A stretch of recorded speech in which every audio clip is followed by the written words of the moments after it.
Current affairs 10 सितंबर 2023। Question number 1 देखते हैं।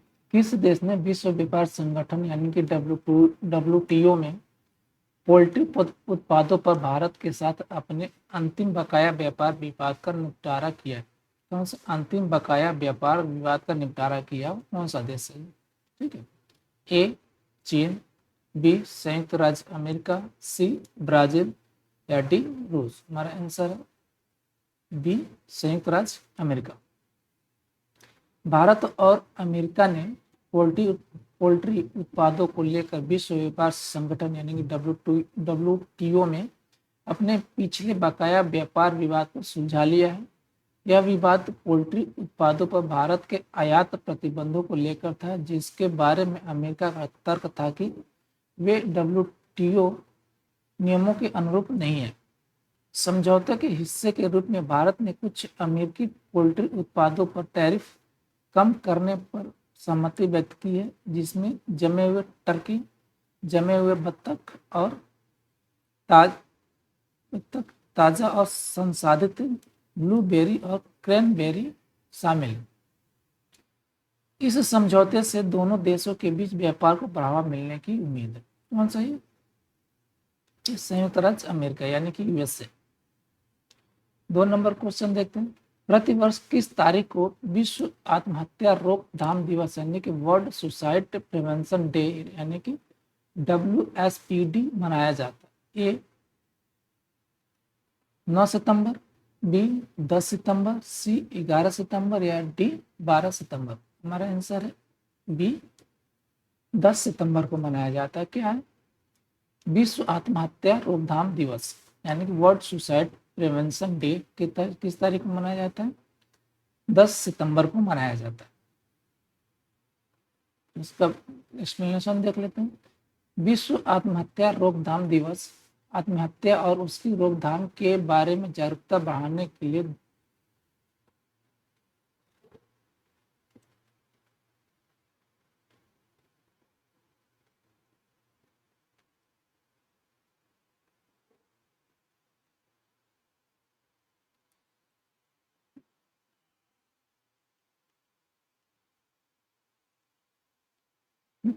हाँ, 10 सितंबर को आयोजित एक वार्षिक कार्यक्रम है।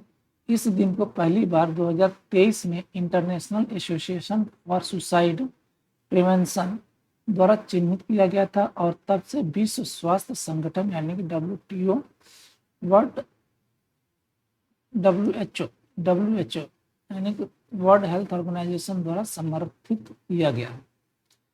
WSPD 2023 के विषय हैं कार्रवाई के माध्यम से आशा पैदा करना। यह विषय आत्महत्या को रोकने और सभी के लिए एक अधिक आशावादी दुनिया बनाने के लिए कार्रवाई करने के महत्व पर जोर देता है। 3 नंबर क्वेश्चन देखते हैं। 8 सितंबर 2023 को 24 घंटे में 300 मिलीमीटर बारिश के साथ किस शहर में लगभग 140 वर्षों में सबसे भारी बारिश हुई है? ए बीजिंग, बी शंघाई, सी हांगकांग या डी मकाओ? हमारा आंसर है ये हांगकांग। हांगकांग में 140 वर्ष बाद सबसे भारी बारिश हुई, सबसे अधिक बारिश हुई है। कितना? 300 मिलीमीटर 24 घंटे में। हांगकांग में शुक्रवार यानी कि 8 सितंबर 2023 को लगभग 140 वर्ष में सबसे भारी बारिश हुई है। बारिश ऐसा होगा, ठीक है, सही है, ठीक है। बारिश के कारण बाढ़ और भूस्खलन हुआ और स्कूलों और व्यवसायों को बंद करने के लिए मजबूर होना पड़ा। सबसे भारी बारिश सियोंग सुई जिले में दर्ज की गई, जहां केवल 24 घंटे में 300 मिलीमीटर यानी कि 11.8 इंच बारिश हुई। 1884 में रिकॉर्ड शुरू होने के बाद से यह सबसे अधिक बारिश है। 4 नंबर क्वेश्चन देखते हैं। किस भारतीय राज्य के मंत्रिमंडल ने 9 सितंबर 2023 को सशस्त्र बल यानी कि विशेष शक्तियां अधिनियम the armed force special power act यानी कि अफस्पा को वापस लेने की सिफारिश की है? ए मणिपुर, बी मिजोरम, सी मेघालय या डी असम? हमारा आंसर डी असम। क्या किया है यहाँ? असम के मंत्रिमंडल ने 9 सितंबर को अफस्पा को वापस लेने की सिफारिश की है। किसी केंद्र सरकार से? असम कैबिनेट ने केंद्र सरकार से राज्य से सशस्त्र बल यानी कि सशस्त्र बल विशेष शक्तियां अधिनियम यानी अफस्पा हटाने की सिफारिश की है। यह सिफारिश शुक्रवार 9 सितंबर 2023 को की गई थी। अफस्पा सशस्त्र बलों को अशांत घोषित क्षेत्रों में तलाशी, गिरफ्तारी और गोली मारने की व्यापक शक्तियां देता है। यह असम में 1990 से लागू है। कब से लागू है? ये 1990 से लागू है। किसमें? असम में। 5 नंबर क्वेश्चन देखते हैं। द्विपक्षीय बैठक के बाद भारत और बांग्लादेश ने कितने समझौता ज्ञापनों पर हस्ताक्षर किए? कितने समझौता ज्ञापनों पर हस्ताक्षर किए थे? ए 2, बी 5, सी 3 या डी 4? हमारा आंसर है सी 3। प्रधानमंत्री नरेंद्र मोदी और उनकी बांग्लादेशी समकक्ष शेख हसीना के बीच नई दिल्ली में शुक्रवार 9 सितंबर 2023 को द्विपक्षीय बैठक के बाद भारत और बांग्लादेश ने 3 समझौता ज्ञापनों पर हस्ताक्षर किए थे, यानी कि 3 मेमोरेंडम ऑफ अंडरस्टैंडिंग बोलते हैं, MOU। कितना? 3। जिन समझौता ज्ञापनों पर हस्ताक्षर किए गए वे हैं। पहला है भारतीय राष्ट्रीय भुगतान निगम यानी कि national payments corporation of India NPCI और बांग्लादेश बैंक के बीच डिजिटल भुगतान तंत्र में सहयोग पर समझौता ज्ञापन। दूसरा है 2023 से 25 के लिए भारत और बांग्लादेश के बीच सांस्कृतिक आदान प्रदान कार्यक्रम द कल्चरल एक्सचेंज प्रोग्राम यानी CEP के नवीकरण पर समझौता ज्ञापन। तीसरा है कृषि अनुसंधान और विकास में सहयोग पर भारतीय कृषि अनुसंधान परिषद यानी कि the Indian council of agriculture research ICAR और बांग्लादेश कृषि अनुसंधान परिषद यानी कि बांग्लादेश एग्रीकल्चर रिसर्च काउंसिल यानी कि बाग के बीच समझौता ज्ञापन। छठा क्वेश्चन है दुनिया में डेंगू से होने वाली मृत्यु दर किस देश में सबसे अधिक है? दुनिया में डेंगू से होने वाली मृत्यु दर किस देश में सबसे अधिक है?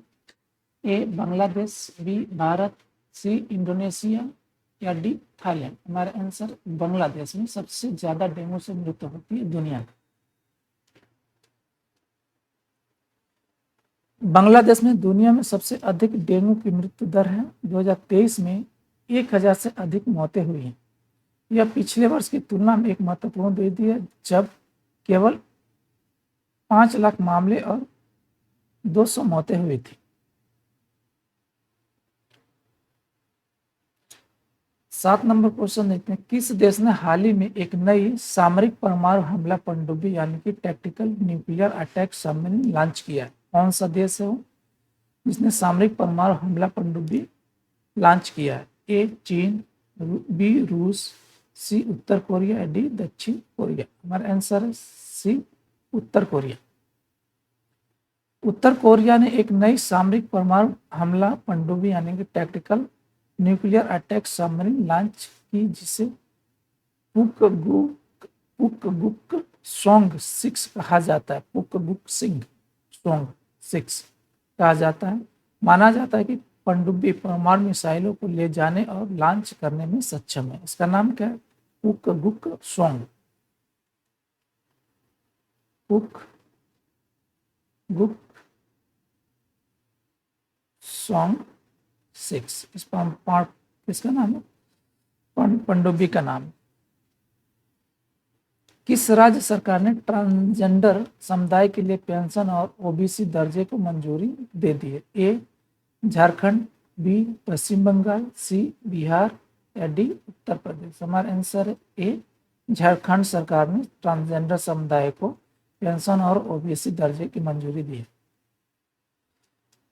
झारखंड सरकार ने ट्रांसजेंडर समुदाय के लिए पेंशन और अन्य पिछड़ा वर्ग यानी कि OBC के दर्जे की मंजूरी दे दी है।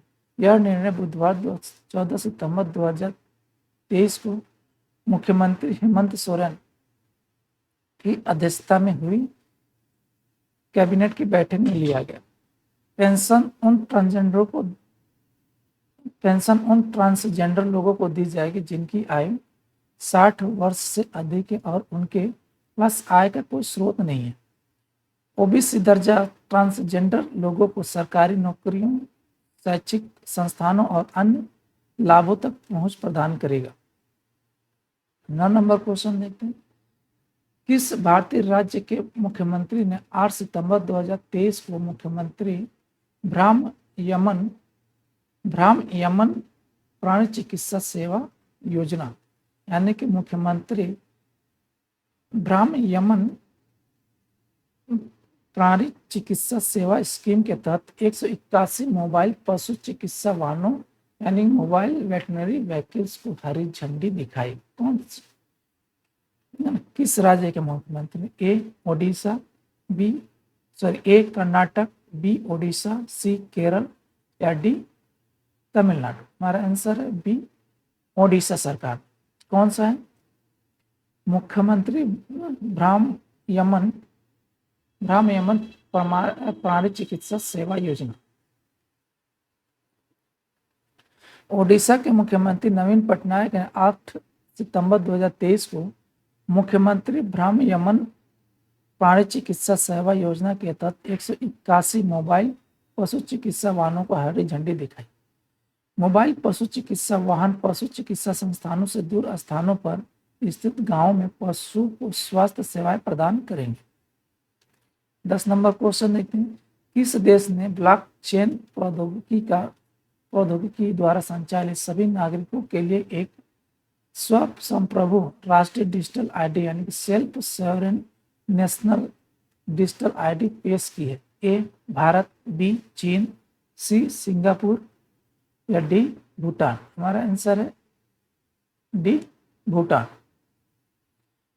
भूटान ने ब्लॉकचेन प्रौद्योगिकी द्वारा संचालित सभी नागरिकों के लिए एक स्वसंप्रभु राष्ट्रीय डिजिटल आईडी पेश की है।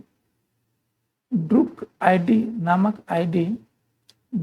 नामक आईडी 9 सितंबर 2023 को भूटान के प्रधानमंत्री डॉक्टर लोटे शेरिंग द्वारा लॉन्च किया गया था। 11 नंबर क्वेश्चन देखते हैं। भारत की अध्यक्षता में किस संगठन को G20 में अस्थायी सदस्यता प्रदान की गई? यानी कि G20 में अस्थायी सदस्यता किस देश को प्रदान की जो भारत अध्यक्षता की थी? ए ब्रिक्स, बी आसियान, सी अफ्रीकी संघ या डी OECD। हमारा आंसर है सी अफ्रीकी संघ को। इसमें G20 में अस्थायी सदस्यता प्रदान की गई।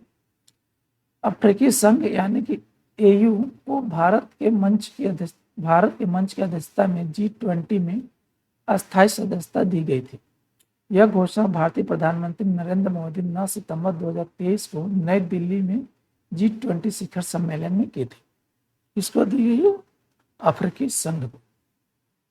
12 नंबर क्वेश्चन देखते हैं। 9 सितंबर 2023 को गोवा में 37वें राष्ट्रीय खेलों के लिए मशाल लॉन्च किसने की थी? ए PS श्रीधरन पिल्लई, बी नरेंद्र मोदी, सी अमित शाह या डी मनोहर पारिकर। हमारा आंसर है ए PS श्रीधरन पिल्लई।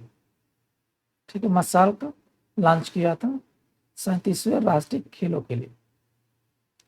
गोवा के राज्यपाल PS श्रीधरन पिल्लई ने शुक्रवार 9 सितंबर 2023 को 37वें राष्ट्रीय खेलों के लिए मशाल यानी कि टॉर्च लॉन्च की।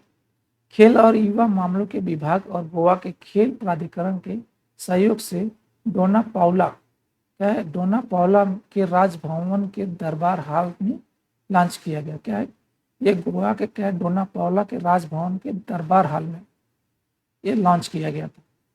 13 नंबर क्वेश्चन है। किस राज्य सरकार ने नंद बाबा दूध मिशन को लागू करने के लिए एक समिति का गठन किया है? ए बिहार, बी उत्तर प्रदेश, सी मध्य प्रदेश या डी राजस्थान। हमारा आंसर है बी। यानी उत्तर प्रदेश सरकार ने नंद बाबा दूध मिशन को लागू करने के लिए एक समिति का गठन किया है। उत्तर प्रदेश सरकार ने नंद बाबा दूध मिशन को लागू करने के लिए एक समिति का गठन किया है। समिति की अध्यक्षता मुख्य सचिव करेंगे और इसमें पशुपालन, डेयरी विकास, वित्त और योजना विभागों के प्रतिनिधि होंगे। मिशन का उद्देश्य 2027 तक 500 मिलियन टन दूध का उत्पादन प्राप्त करना है। 14 नंबर क्वेश्चन है, भारत के प्रधानमंत्री द्वारा शुरू किए गए संकल्प सप्ताह का मुख्य उद्देश्य क्या है? संकल्प सप्ताह का मुख्य उद्देश्य क्या है? ए, स्वच्छता और स्वच्छता को बढ़ावा देना। बी, स्वास्थ्य देखभाल पहुंच और परिणामों में सुधार करने के लिए। सी, ब्लॉक स्तर पर शासन में सुधार करना। या डी, कृषि उत्पादकता और आय में वृद्धि करना। हमारा आंसर है सी, ब्लॉक स्तर पर शासन में सुधार करना। संकल्प सप्ताह भारत के प्रधानमंत्री द्वारा 30 सितंबर 2000 यहां से काटना चाहिए था 30 सितंबर 2023 को नई दिल्ली के भारत मंडपम में ब्लॉक स्तर पर शासन में सुधार के लिए शुरू की गई एक सप्ताह की पहल है।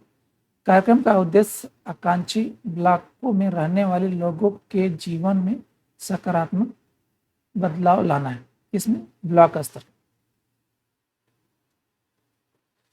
15 नंबर क्वेश्चन है, किस कंपनी ने भारत में एंड्रॉयड स्मार्टफोन उपयोगकर्ताओं के लिए भूकंप अलर्ट सिस्टम विकसित किया है? यानी कौन सी कंपनी है जो भारत में एंड्रॉयड स्मार्टफोन उपयोगकर्ताओं के लिए भूकंप अलर्ट सिस्टम विकसित किया? ए, गूगल, बी, एयरटेल, सी, मेटा या डी, एप्पल। हमारा आंसर ए, गूगल ने। सर्च इंजन गूगल ने भारत में एंड्रॉयड स्मार्टफोन यूजर के लिए अपने अर्थक्वेक अलर्ट सिस्टम का अनावरण किया है। क्या अर्थक्वेक अलर्ट सिस्टम का अनावरण किया? इस प्रणाली को राष्ट्रीय आपदा प्रबंधन प्राधिकरण यानी कि NDMA और राष्ट्रीय भूकंप विज्ञान केंद्र के सहयोग से विकसित किया गया था।